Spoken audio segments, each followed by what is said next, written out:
Assalamualaikum warahmatullahi wabarakatuh teman-teman semua ya. Ketemu lagi dengan channelnya Mas Ragil, channel yang membahas tentang bagaimana kita berwirausaha di desa teman-teman ya. Oke. Nah, pada video kali ini saya kembali akan memberikan sedikit masukan-masukan buat teman-teman semua ya yang setia menonton channelnya Mas Ragil ya. Dan jangan lupa untuk subscribe ataupun like dari video-video dan channelnya Mas Ragil ya, supaya nanti kalau saya upload video baru teman-teman bisa ada notifikasinya. Oke. Nah, pada video kali ini saya akan menjawab pertanyaan dari, sebentar saya lihat. Nah, saya akan menjawab pertanyaan dari Tito Harimurti ya, dari Tito Harimurti yang menanyakan, Mas, kalau kebetulan lokasi dekat sekolahan, gimana kita tolak halus kalau mau dihutangin?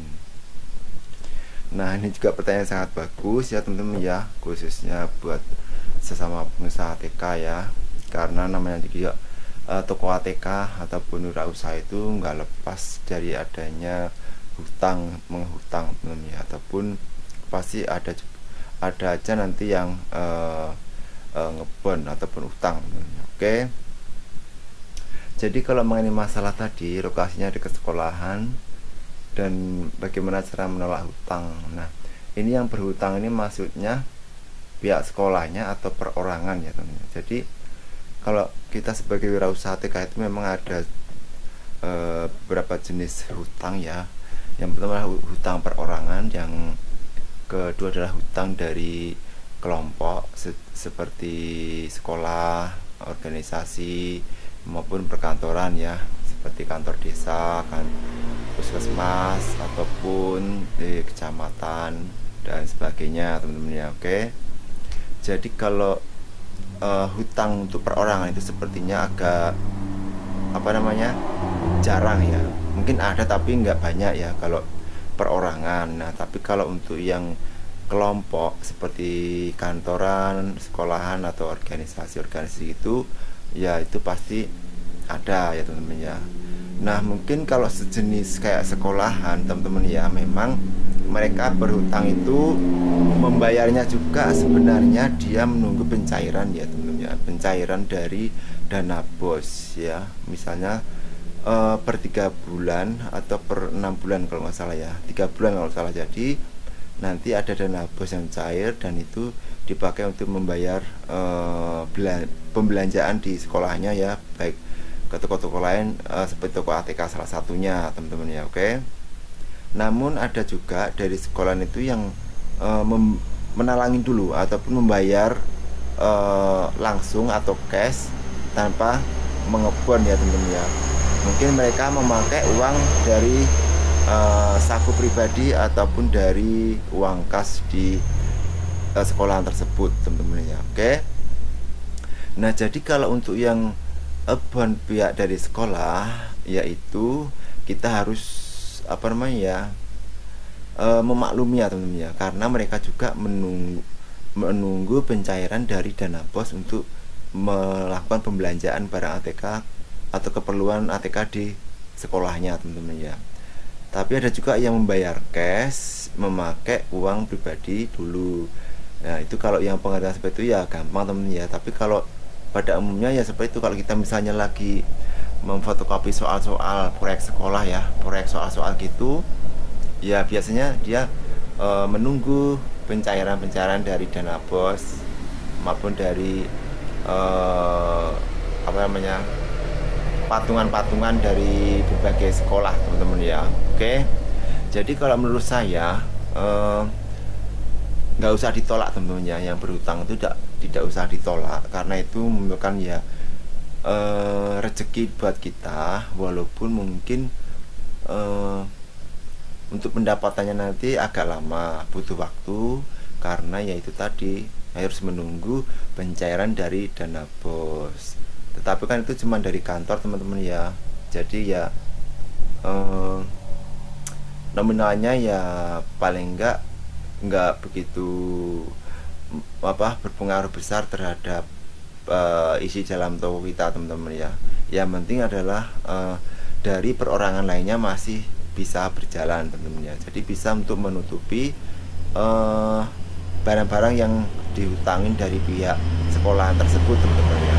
Karena kalau kita tolak nanti ya otomatis pihak sekolah nanti akan memboikot ataupun dia malas lagi untuk melakukan proyek-proyek ke toko kita, misalnya fotokopi ataupun pengadaan alat tulis kantor ya. Jadi kita harus berhati-hati dalam membuat suatu keputusan, apalagi itu menyangkut usaha ya, usaha TK kita. Jangan sampai menyinggung ataupun membuat sakit hati konsumen, apalagi konsumennya itu dari perkantoran, karena itu akan jangkanya panjang ya, bukan perorangan tapi perkantoran. Kalau perkantoran kan dia akan terus continue ya, jadi setiap bulan atau setiap setengah semester ataupun semesteran itu kan pasti dia membutuhkan berbagai macam keperluan ya, baik dari ATK maupun fotokopi soal-soal gitu ya teman-teman ya. Oke, jadi menurut saya jangan ditolak. Ini tadi kan katanya bagaimana cara menghindari atau apa tadi, cara menolak halus ya teman-teman ya. Walaupun ya kalau menurut saya seperti itu, kita jangan menolak ataupun membuat sakit hati dari konsum atau pihak dari perkantoran tersebut tentunya, karena itu nanti akan nama baik kita juga akan jadi jelek dan orang akan malas untuk datang kembali ke toko kita ya teman-teman. Oke, menurut saya itu ya harus kita maklumi saja sebagai pengusaha atau KTK, walaupun ya mungkin kita sendiri modalnya kecil, tetapi ya mau bagaimana lagi, namanya juga wirausaha, kita harus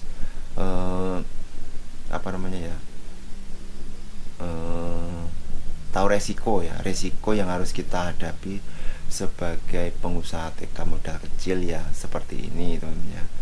Yang penting tetap semangat dan terus melakukan hal terbaik manajemen toko kita supaya bisa maju lagi, bisa berkembang lagi tanpa ada yang kecewa teman-teman ya. Oke. Nah, jadi seperti itu ya teman-teman ya, masalah berhutang tadi.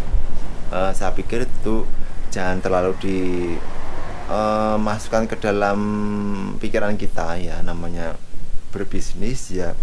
Kalau untuk pihak organisasi atau kelompok seperti sekolah, perkantoran sebagainya, harus kita terima saja teman-teman ya, jangan ditolak. Oke. Karena saya sendiri juga seperti itu, walaupun saya modal kecil ya, dari perkantoran pun ada juga yang ngebon, ada juga yang cash ya, tapi kebanyakan cash teman-teman ya. Karena kalau untuk bond tuh ada tapi jarang-jarang, mungkin kalau proyek besar ya baru mungkin dia pembayarannya memang agak lambat, tidak cash langsung tapi ada jeda waktunya. Contohnya adalah jika ada proyek fotokopi soal semesteran ataupun mid semester teman-teman ya. Oke. Jadi seperti itu teman-teman ya, untuk yang pertanyaan tadi menurut saya jangan ditolak, tetap diterima, karena itu menjadi salah satu